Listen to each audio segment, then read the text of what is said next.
Hey, quick disclaimer before we start. This video is a review of the console ports of Hypnospace Outlaw, not the game itself. I did review Hypnospace Outlaw last March when it was first released on PC, and I feel like talking about the game again would just be retreading old ground. I still stand by everything I said in that original review, so if you're looking for some critical opinions about the game itself, there's a link on screen right now and in the description of this video. Please do check it out. Anyway, let's get started.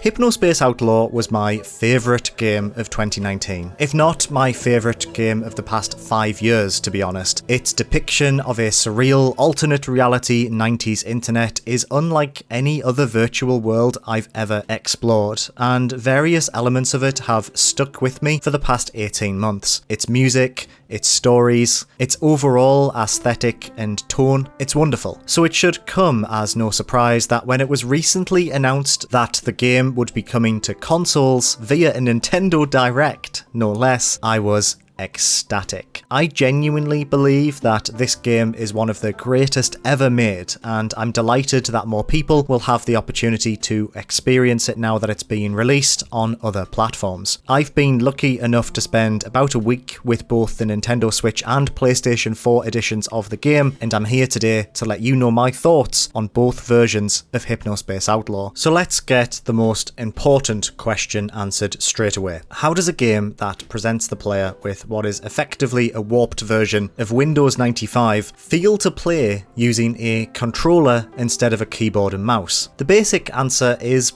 very well. Playing Hypnospace Outlaw with a traditional pad like a DualShock or a Pro controller, or even just a pair of Joy-Cons, is a surprisingly great way of experiencing the game. Here, let me hand over to our controller correspondent, me, for the lowdown on how it all works.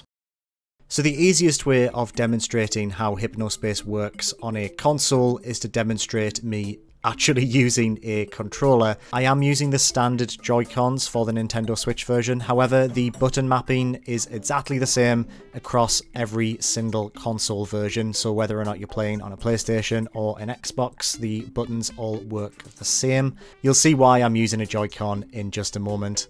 So basic movement is achieved by using the sticks. The left joystick controls the mouse. Very easy, nice and smooth, good speed to that. The right stick will snap the mouse cursor to the next interactive object. So snapping that will move it up and down the screen. It's really nice to use to move to things around the whole screen, not just on a page. So for instance, if I want to get to my bookmarks, I can just snap along the top like that and get to them very, very quick. The D-pad lets you move up and down a web page. Up and down, just move a little bit like this, whereas left and right move massive amounts down the screen, which allows you to jump all the way to a part of the screen that you're looking for very, very quickly, which is really handy. However, the best way to scroll around a page is to use L2. Pressing L2 and then using the left stick allows you to scroll up and down the page at your own pace based on how far you push the left stick. And this is absolutely the best way of scrolling. I find this really, really handy. Other buttons worth mentioning: Start brings up your menu so you can jump between different applications. The A button is click, which lets you go onto pages, and also R2 does the same thing. Your front bumpers allow you to jump back and forth between web pages. They also let you jump between tabs on certain applications. Your bottom face button lets you close the application. Select or minus takes you back to your desktop. So it all works really, really well. One thing I do want to showcase, which is why I'm using the Switch version and the standard Joy-Cons, is if you pull these little bad lads out and then you're using them freely, if you click the right Joy-Con joystick you can then use motion controls to use it as a standard mouse, which is a really nice way of getting around the screen. No, piss off. It feels a little bit like using a Wiimote, but in general, this is a really nice way of controlling the game when you're sitting at your TV, you're not playing in handheld mode, and it is one of the many reasons why the Switch version is a very good port. But I don't know if I'm up to that bit in the video yet, because I'm filming this days before I film the rest of the video. So back over to you, Liam. I'm sure you're going to talk about another cool part of the Switch port, and then we will go back to the review. Why did I record this with absolutely zero context of the rest of the video? I'll never know. But this has been me, in a very lo-fi, terrible way, showing you how you can play Hypnospace on the Switch.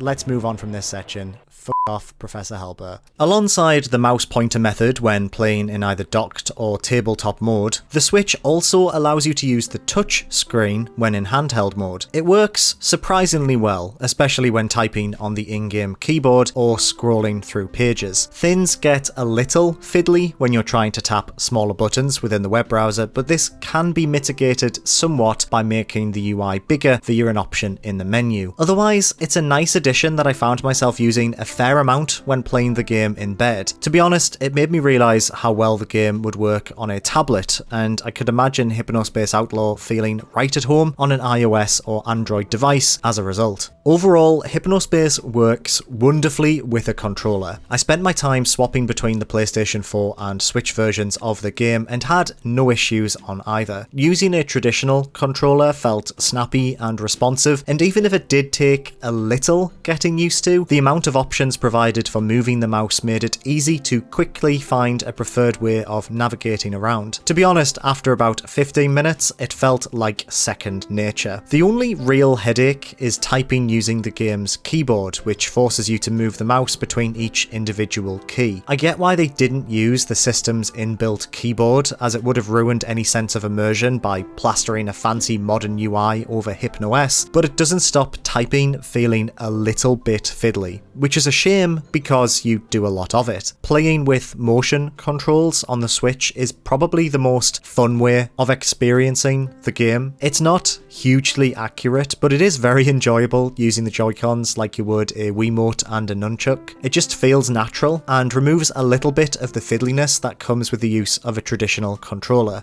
There is, however, something to be said about that one-to-one relationship between your method of input and the interface itself that enhances the overall experience. Hypnospace Outlaw is meant to be played using a mouse and keyboard, right? You're controlling a mouse, after all, you're using a keyboard to type. Surely there is inherently something lost when that is taken away from a player. Well, thankfully, if you do think this, then you'll be pleased to know that every console version of the game is completely compatible with a mouse and keyboard. Just pop them into the USB slots on your system and away you go. No setup required. It's a really wonderful addition, and it means that any purists that want to experience the game using its original controls can do so without any kind of overhead. Honestly, if you have a spare mouse and keyboard knocking around, I'd recommend you give it a try. Even just for the sake of using a mouse with a Switch, it's worth it. Performance on a PlayStation 4 Pro is wonderful, literally no issues whatsoever. It runs great, it looks great, it sounds great, it has full trophy support, including a platinum, which was a nice surprise. The trophies even have ridiculously vague descriptions, which was a nice touch. On Switch, performance is a little slower. Loading in pages, reporting violations, and searching is a touch more sluggish compared to its beefier counterparts. This isn't hugely noticeable, but feels a little worse when you realise that the page's background music also slows down during these moments. Now, it probably is worth saying that this could just be because I have listened to the soundtrack of Hypnospace Outlaw so much, to the point where I know these songs like the back of my hand, as evidenced by this clip of me recording B-roll and just singing along. So many other beverages, which one is the best?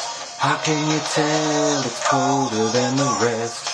grave peak. Quite embarrassing, really, that the slowdown was just more noticeable to me, but it was there. Maybe it won't bother people, maybe it will. It lasts for literally a second, maybe less, and to be honest, I have a feeling a lot of people may just accept it as part of the game's weird 90s charm, and that will be fine. I can understand that, and it does kind of work if you do view it like that, but it's there. In all fairness though, that's my only criticism, and it really is a minor one. Apart from that, the game runs perfectly across all platforms. So where is the best place to play Hypnospace Outlaw? The PC version still takes the top spot, but honestly only barely. I'd only place it at the top because of its native input devices matching those that the game emulates so perfectly, but by being able to use a mouse and keyboard on every console version, they could easily take the top spot themselves in terms of overall performance. Despite the minor slowdown issue though, I think the Switch is absolutely the best console version of the game. Hypnospace Outlaw suits the system perfectly, both docked and in handheld mode. Playing it on the sofa with a controller is great. Playing it on the sofa using the Joy-Con's motion controls is great. Playing it in bed or in the garden in handheld mode is sublime. Scrolling through its dense pages and absorbing its text-based stories, listening to music, searching using the touchscreen, and customizing your desktop just feels right on a handheld device. I guess I've never really thought of the Switch as a capable e-reader before, but Hypnospace has proven its value in that regard. It's just a nice system to absorb story-based games on. So basically every console version is great, but the Switch just beats out the PlayStation 4 and Xbox One ports by providing additional control options and the ability to play it handheld. Overall, I am extremely happy with the console ports of Hypnospace Outlaw. They are a wonderful way of experiencing the game, arguably comparable to the PC version, if not slightly better, by offering additional ways to play. I therefore deem these ports, especially the Switch version, essential for anyone who's played the game before or those looking to experience the wonderful world of Hypnospace Outlaw for the first time. A magnificent game that feels right at home on these platforms. The Switch version though, it's a beautiful thing indeed. Thank you so much for watching. If you're looking for more reviews of underappreciated indie games, please subscribe to the channel. It's all I do.